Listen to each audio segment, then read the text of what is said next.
Hi friends, మీకు ఈ video నచ్చితే లైక్ చేయండి, సబ్స్క్రైబ్ చేయండి. మీ అక్క తిరిగి వచ్చిన తర్వాత నేను చాలా అనుభూతుల్ని మీతో పంచుకోవాలి. ఈ చేతులతో ముద్దలు తినిపించాలి అని శరత్చంద్ర చెబుతూ ఆల్రెడీ నాకు తినిపించావు నాన్న అని భూమి అనుకుంటూ ఉంటుంది. నువ్వు లేవన్న భ్రమలో నేను బ్రతికిపోయానమ్మా, వీలైతే నన్ను క్షమించమ్మా అని నా కూతురు కాళ్ళు పట్టుకోవాలి. చనిపోయిన మా అమ్మే నా కూతురుగా పుడుతుంది అని నేను అనుకున్నాను. అది నువ్వే అనుకున్నాను. కాదమ్మా కాదు, నువ్వు మా అమ్మవి కాదు, నా పెద్ద కూతురే మా అమ్మ అని శరచంద్ర చెబుతూ ఉంటే ఈ మాటలన్నీ వింటున్న భూమి చాలా చాలా ఏడుస్తూ ఉంటుంది. ఈరోజు ఈ ఇల్లు ఎలా ఉండడానికి కారణం పెద్దమ్మే అని కారణం చెప్పిన నువ్వు నాకంటే నీకు అక్క ఎక్కువ అయిపోయిందా అన్నమాట. ఎలా మాట్లాడావమ్మా, ఎలా మాట్లాడావు అని శరచంద్ర అనడంతో అది కాదు నాన్న, నాకంటే మీరు ఎక్కువ ఎవరిని ప్రేమించకూడదన్న జలస్తోనే అలా మాట్లాడేశాను, సారీ అని నక్షత్ర నువ్వు చిన్న పిల్లవు కదా, అందుకే అలా మాట్లాడి ఉంటావు. నా పెద్ద కూతురు తిరిగి రావాలే కానీ మీ అందరికంటే నాకు ఎక్కువే నాకు పెద్ద కూతురు అవుతుంది. ఎందుకంటే ఈ ఆస్తంతా కూడా శోభచంద్రదే కదా, నువ్వే కదా నీ తోడుతో చెప్పా ఈ ఇల్లంతా సంతోషంగా ఉంది అంటే పెద్దమ్మ వల్లే అని. మరి ఈ ఆస్తంతా కూడా నా పెద్ద కూతురికే చెందుతుంది. అందుకే ఈ రోజు నుండి నీకు ఏమి తీసి పెట్టినా నేను ఇంకొక వస్తువు నా పెద్ద కూతురికి కూడా తీసిపెడుతూ ఉంటాను. అపూర్వ నక్షత్ర కోపంతో రగిలిపోతూ వింటూ ఉంటే అప్పుడే కృష్ణప్రసాద్ కూడా అక్కడికి వచ్చి ఇదంతా వింటాడు. మంచి నిర్ణయం తీసుకున్నారు బావగారు అని అనడంతో అందరూ షాకింగ్గా కృష్ణప్రసాద్ వైపుకు చూస్తూ ఉంటారు. కానీ సరైన నిర్ణయం కాదు అని అనడం, ఏం మాట్లాడుతున్నావు కృష్ణప్రసాద్ అని శరత్చంద్ర అంటాడు. భూమిని మీరు పెద్ద కూతురులా చూసుకుంటున్నారు కదా, మరి మీ పెద్ద కూతురు తిరిగి వచ్చే వరకు భూమిలోనే మీ పెద్ద కూతుర్ని చూసుకోవచ్చు కదా అని కృష్ణప్రసాద్ అనడంతో చాలా మంచి సలహా ఇచ్చావు కృష్ణప్రసాద్, ఇన్ని రోజులకి రా అమ్మ భూమి, ఈరోజు నీలో మంచి పెద్ద కూతుర్ని చూసుకుంటాను అని శరత్చంద్ర చెబుతూ ఉంటే భూమి చాలా చాలా సంతోషపడుతూ అపూర్వ నక్షత్ర ఎగిరిపోతారు. అమ్మ భూమి, ఈ రోజు నుండి నక్షత్రం నుండి నీ కూడా ఒకటి తీసుకుంటూ ఉంటాను, నువ్వు కాదనకూడదు అని భూమి కన్నీటిని శరత్చంద్ర తుడుస్తూ ఉంటాడు. అపూర్వ, ఇదిగో ఈ డైమండ్ చైన్ని భూమి మెడలో నీ చేతులతోనే వెయ్యి అని శరత్చంద్ర ఇవ్వటంతో అపూర్వ భూమి వైపుకు కోపంగా చూస్తూ వేస్తూ ఉంటే భూమి అంతే కోపంగా అపూర్వ వైపుకు చూస్తూ వేస్తూ ఉంటుంది. మొత్తంగా చేరవలసిన చోటికే చేరింది అని కృష్ణప్రసాద్ అనడంతో అపూర్వ కోపంతో చూస్తూ అదే చైన్ గురించే మాట్లాడుతున్నాను అని కృష్ణప్రసాద్ అంటాడు. శోభచంద్ర భూమి చనిపోయిన రోజు కాబట్టి భూమి కూడా ఒకే రోజు అని గోరింటాకు పిన్ని మాట్లాడబోతూ ఉంటే అపూర్వ కోపంగా చూస్తూ ఉంటుంది. వెంటనే గోరింటాకు పిన్ని అంటే శోభచంద్రకి ఎవరు బిడ్డ కూడా భోగి రోజే పుట్టి ఉంటారు కదా, అంటే భూమికి కూడా భోగి రోజే పుట్టినరోజు చేస్తారా ఏంటి అన్నట్లుగా అడుగుతున్నాను, అంతే అంతే అని గోరింటాకు పిన్ని అంటే చాలా మంచి సలహా ఇచ్చారు అత్తయ్య గారు. భూమికి భోగి పండుగ రోజు పుట్టినరోజు చేస్తాను అని శరత్చంద్ర చెమ్మటంతో అపూర్వం మరి ఇంకా షాకింగ్గా చూస్తూ ఉంటుంది. తర్వాత వంశీ రెండు చీరలు బ్యాగులు పట్టుకొని బుజ్జికొండ అని ఇంటికి రావటంతో ఏ కొండ అని వాళ్ళ నాన్న అడుగుతూ ఉంటాడు.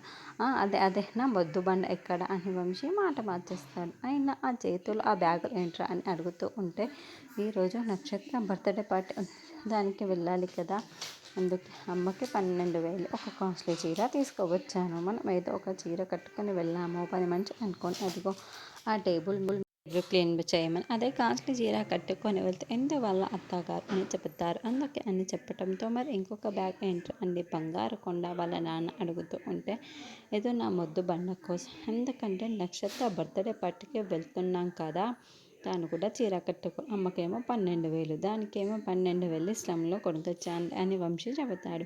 మరి ఆ మల్లెపూల సంగతి ఏంటి అని అడగటం, అమ్మకమ్మో జూబ్లీ హిల్స్లో దానికేమో స్లమ్లో కొనుక్కొచ్చానులే అని వంశీ చెబుతాడు. మీరు చెప్పారు అని దాని మీద చెయ్యి కూడా వేయలేదు అని వంశీ బిల్డప్ కొడుతూ ఉంటాడు. ఒరే విర్రిందన్న, పూలు ఎక్కడ కొన్నా కూడా ఒకటేర్రా, దానికి జూబ్లీ హిల్స్ స్లమ్ అన్న తేడా ఏంటి చెప్తున్నావురా, సరేలే నాన్న ఏదో నేను డబ్బులు మిగించడానికి ఇదంతా చేస్తున్నాను అని వంశీ చెబుతూ అయినా నీకు ఇంత ప్రేమ ఎప్పుడు పుట్టుకొచ్చింది అని అతను అడుగుతూ ఉంటాడు.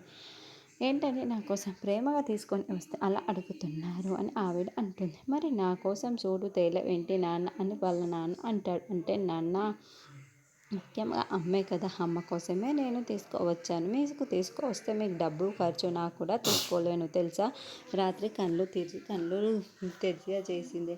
అందుకే అప్పటి నుంచే ఇదంతా మొదలుపెట్టాను. ఇంతకీ నా ముద్దు బండ ఎక్కడా అని అడగటంతో గదిలో ఉంది. వెళ్ళి ప్రేమగా మాట్లాడు. బర్త్డే పార్టీ నుండి వచ్చేటప్పుడు మనం రావాల్సిన డబ్బులు పట్టొచ్చు వచ్చేద్దాం అని వాళ్ళ అమ్మ చెప్పడంతో అలాగే అని వంశీ ఎందో అంట వెంటనే గదిలోకి వెళ్ళి గట్టిగా ఎందోని హక్ చేసుకుంటాడు. పైకి మాత్రం నేను బర్త్డే పార్టీ కోసం నీకోసం చీర తీసుకొని వచ్చాను, కానీ నువ్వు 10 అడుగుల దూరం నుండే చీర నీ వేలు కూడా నాకు తగలకూడదు అని వంశీ గట్టిగా మాట్లాడుతూ అక్కడేమో ఎందోని హక్ చేసుకొని ముద్దులతో ముంచుతూ ఉంటాడు. చూడు, చీర బాగలేదని చెప్పు అని మెల్లగా చెబుతాడు. ఏంటండి ఇలాంటి చీర తీసుకొచ్చారు అని ఇందుకు కూడా బాగా పరివాహన చేస్తూ ఉంటుంది. చూడు, వచ్చేటప్పుడు కట్నం డబ్బులతో మనం బర్త్డే పార్టీ నుండి రావాలి, గుర్తుకు పెట్టుకో అని ఇందుతో వంశీ రొమాన్స్ చేస్తూ ఉంటాడు. చూడు, నీ చెయ్యి కానీ కాళ్ళు కానీ నాకు తగలడానికి వీల్లేదు అని వంశీ చెప్తూ ఉంటే అత్తయ్య గారు చెప్పిన దాని గురించి నాకు మొత్తం గుర్తుందిలేండి, ఆ వ్రతం గురించి కూడా నాకు అన్నీ గుర్తున్నాయి అని ఏదో చెబుతుంది. మనవాడు బాగా దారిలోకి వచ్చాడు అని వాళ్ళేమో బయట మర్చిపోతూ ఉంటారు. తర్వాత విందు డ్రెస్ బాగాలేదని అలిగి కూర్చొని రగిలిపోతూ ఉంటుంది. దీనికి ఏదో ఒక విధంగా నచ్చజెప్పాలి అని బామ్మ నచ్చజెప్పుతూ ఉంటుంది. చూడు, నువ్వు ఈరోజు ఇలాంటి డ్రెస్ వేసుకున్నావనుకో, ఇది ఒక కొత్త ఫ్యాషన్ డ్రెస్ అనుకొని నిన్ను మెచ్చుకుంటారు. రేపు అందరు ఇలాంటి డ్రెస్సులే వేసుకొని వస్తారు అని చెబుతూ ఉంటే, లేదు అందరు నన్ను చూసి నవ్వుకుంటారు అని బిందు అరుస్తూ ఉంటుంది. దగ్గర నుండి ఫోన్ కాల్ రావడంతో పార్టీ లేదు, కిట్టి లేదు, పార్టీ క్యాన్సిల్ అయిపోయి మా అపూర్వత కాళ్ళు జారి కింద పడిపోయి తల పగిలిపోయింది. అది చూసి మా మామయ్య కూడా గుండె పగిలిపోయి ఇద్దరిని హాస్పిటల్లో జాయిన్ చేశాము, అందుకే పార్టీ క్యాన్సిల్ అని ఫోన్ పెట్టేస్తూ ఉంటుంది.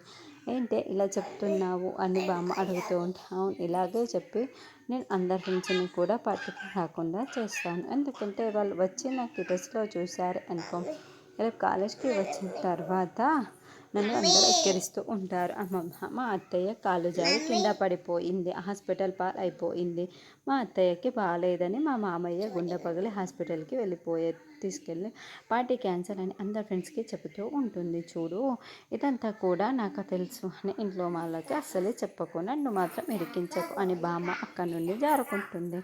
అప్పుడే అక్కడికి వచ్చి ఈ పిల్ల రాక్షసి ఇక్కడే ఉంది, ఇప్పుడు ఈ డ్రెస్ ఎలా తీసుకువెళ్ళడం అని బిందు చూడకుండా కబోర్డ్ దగ్గరికి వెళ్ళి ఒక మంచి డ్రెస్ చేతిలో పట్టుకొని మెల్లగా జరుపుకుంటూ ఉంటే, ఒరే ఎన్నయ్య ఆగరా అని బిందు పిలుస్తూ ఉంటుంది. అయ్యో దొరికిపోయాని అని చరణ్ చేతిలో భూమి వేసుకున్న డ్రెస్సే ఉంటుంది. అంటే చరణ్ ఇచ్చిన డ్రెస్ ఇప్పుడు భూమి వేసుకొని ఉంటుంది. రానున్న ఎపిసోడ్లో భూమి ఆ డ్రెస్ వేసుకొని బాగా రెడీ అవుతూ ఉంటే గగన్ సూటు బూటు స్పెట్స్ హ్యాట్ పెట్టుకొని